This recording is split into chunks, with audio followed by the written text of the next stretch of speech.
So I'm working on this book at warp speed because I have a ton of other books that I would like to show you.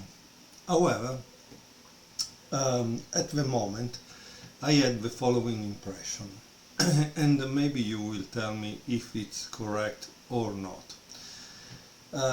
If you watch the games of Gioacchino Greco, that is a player from maybe the 1600, you see these incredible opening traps and how he wins easily.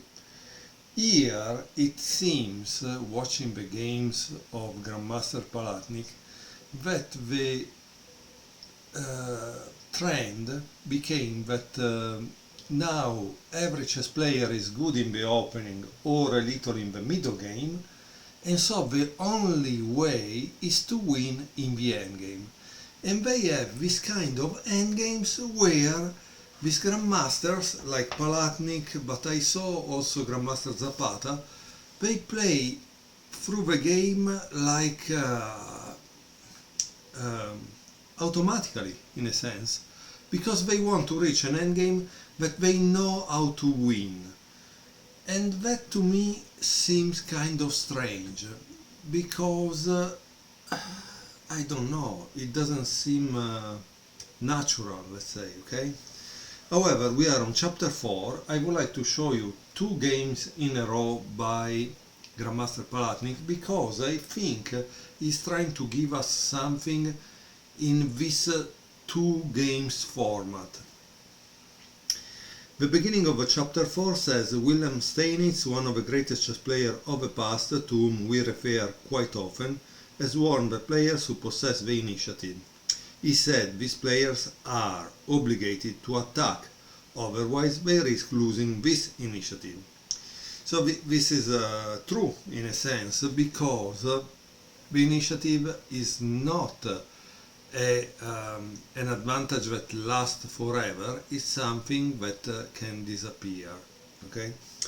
In any case, we are going to watch the game Mukhin M versus Palatnik, played in Chelyabinsk,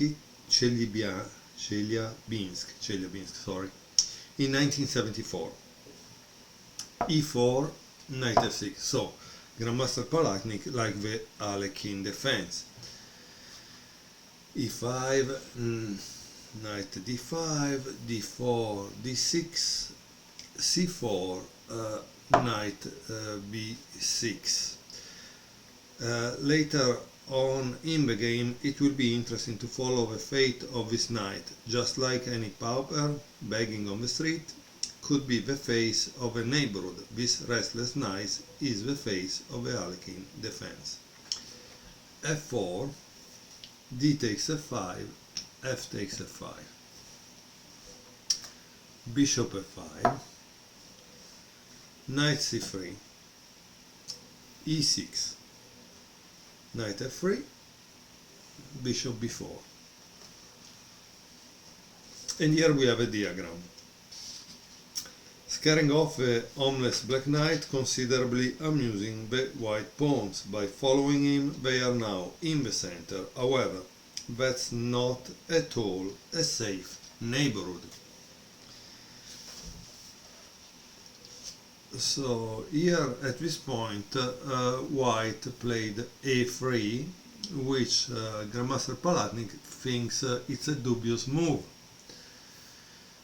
He says this move is incited by the desire to obtain the advantage of the 2 bishops, the bishop pair. 9 bishop d3 is favored by Morozevich and Velimirovich. Such an advantage can be considered a small advantage in the list of Steinitz and Tarrasch. This move is also in line with the goal of helping the white pawns solidify in the center. Maybe the white pawns solidify in the center. I hope it's pawns, because it's missing an end. The cost for this pleasure is an entire tempo. However, the cost is not available, as the parking spots in the center are usually not free. Okay, well, bishop takes c3, b takes c3, and c5. This move has disturbed the rowdy kids for their fourth time. Again, as you can see, this is a translation from something with a person that has a different culture, and so this kind of prose can make sense to some and be totally meaningless to others. Okay, a4, knight c6, and here there is a diagram, and white played a5. White got carried away in order to chase away the homeless black knight to a different traffic light. The white a-pawn has spent 4 moves. Okay, I don't think it's 4 moves because, yeah, he played a 3, but for this, not for that. So it's 1, 2 moves, right?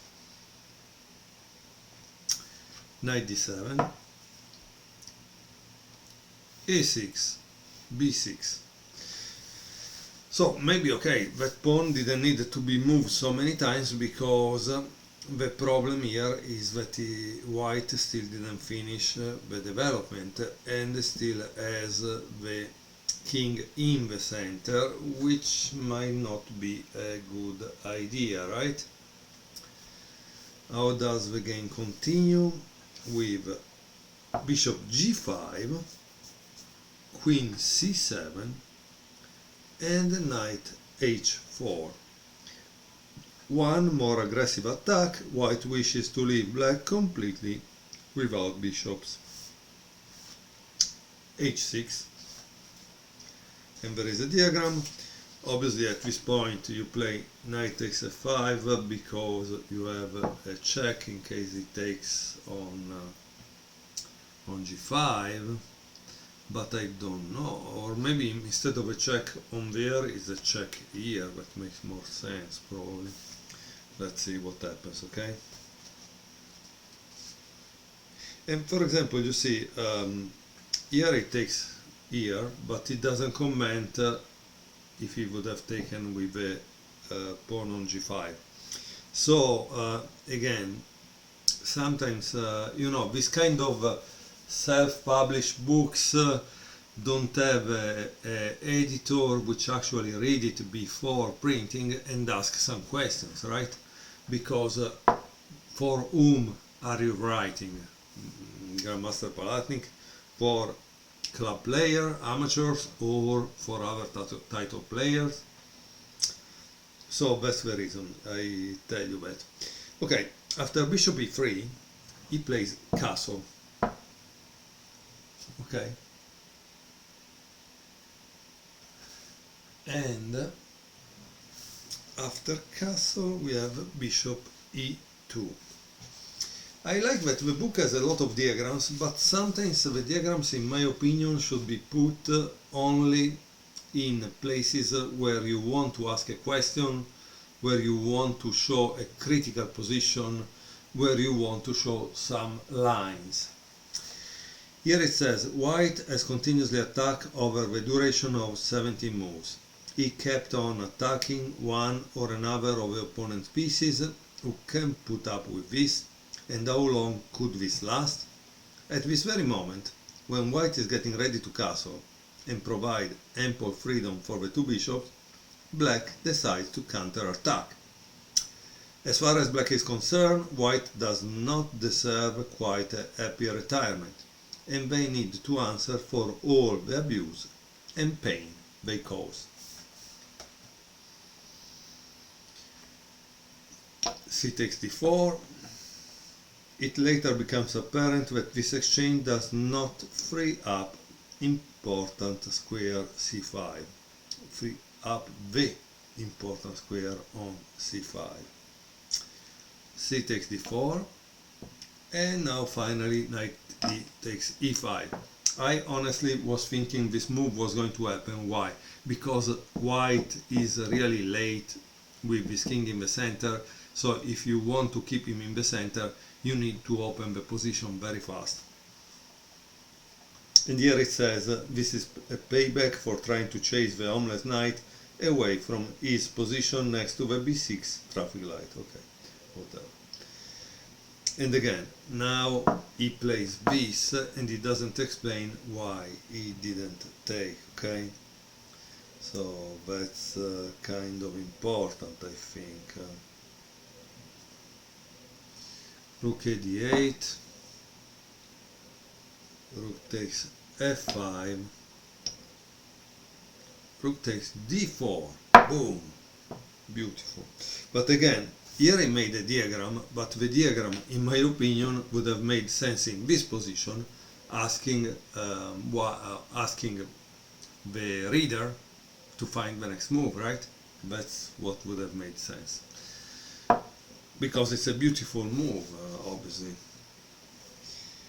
And now it says the hooligans are now punished harshly. The trade from punks on e5 and e4 is long gone. Okay, doesn't make any sense, but it's okay. Bishop takes d4, rook d8, and rook takes e5.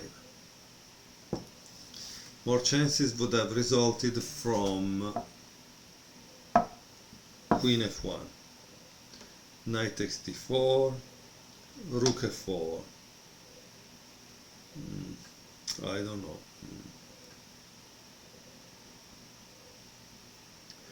I don't know. Okay, so it took on here, if I'm correct, right? And after rook takes e5, obviously there is knight takes e5, bishop d3. Okay. But this trap is kind of ridiculous. He thinks that takes bishop h7 check, takes the rook back. Come on, this is a little ridiculous, I think, right? Queen d6, and we solve the problem of the trap, right? Bishop e2. Here there is a note which shows what happens of bishop, and this is a good note because bishop takes e5, queen takes e5, check, right? Take. Look at the problem.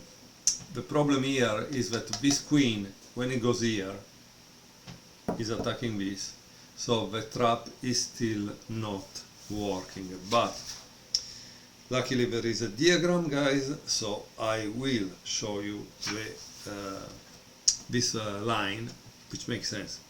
Bishop takes e5, queen takes e5, the trap is here, check, because we want to take this, but he takes, and this takes back, right? Now the problem is that after this, you have this, and take this, and I think here there is not even an evaluation like it should be, or at least it should write and black is winning, right? So these are the things, like I told you, that the book needs, and unfortunately when it's self-published they miss these kind of little things that are important. It's obviously black winning, but you need to write it, right? Now let me return back to the position, right? Okay, so we are in the position where where white played bishop e2, and we show what happens if he plays bishop takes e5. That doesn't work because unfortunately the rook is on the same diagonal. So bishop e2, queen takes d4, check, queen takes d4, rook takes d4, and now, as you can see, we are in an endgame where, yes, white has the bishop, but unfortunately this is kind of weak, and black already has one pawn more than white. How does this work? He plays this, c5, it's lost, so at least you try to make these two pawns that are strong because they are supporting, this is defending this, weaker. Why? Because you isolate them. Okay? Now I'm not saying that it works, but better than nothing. What is the alternative? Rook b1, rook b4, rook d1, c4, rook d8, king h7, rook a8, c3, and rook c8. Obviously it says that there is no time for taking on here, because if you take on there he plays this, and how are you going to stop that, right? Because after, if you play the rook here, you will play the rook here, check, and then he's able to promote, right? So that's why you need to do that right away. And as you can see, in the endgame you need to be quite precise in your calculations. So rook b2,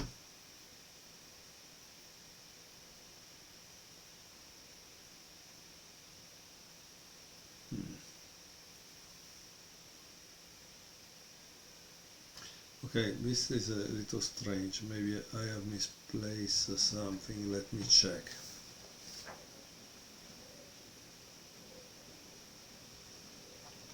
Yes, I think the point was that this rook was here and this was here, and unfortunately I move it to show that line. So let's see, at this point rook c8, he needs to play this, while if it was here obviously the game was over, right? So this is the interesting part. We see how a position of a pawn makes all the difference. So rook b2 attacking this, king f2 defending it, and now c2, king e3, rook e2 attacking this and creating a new pass pawn, h3, king g6, bishop b5, king f6, king d2, rook b2, bishop f4, rook b6, bishop takes c2, rook takes a6, bishop e4, and rook a4. And here it says, here it is worthy to note that in addition to attack and counterattack, there is such a concept as the ability to accept one's demise in chess. And the game ended up here. Again, he has a 2 pawns advantage. He probably considered that it was useless to play more against a grandmaster. And now let's go to the next game in the next video. Thank you.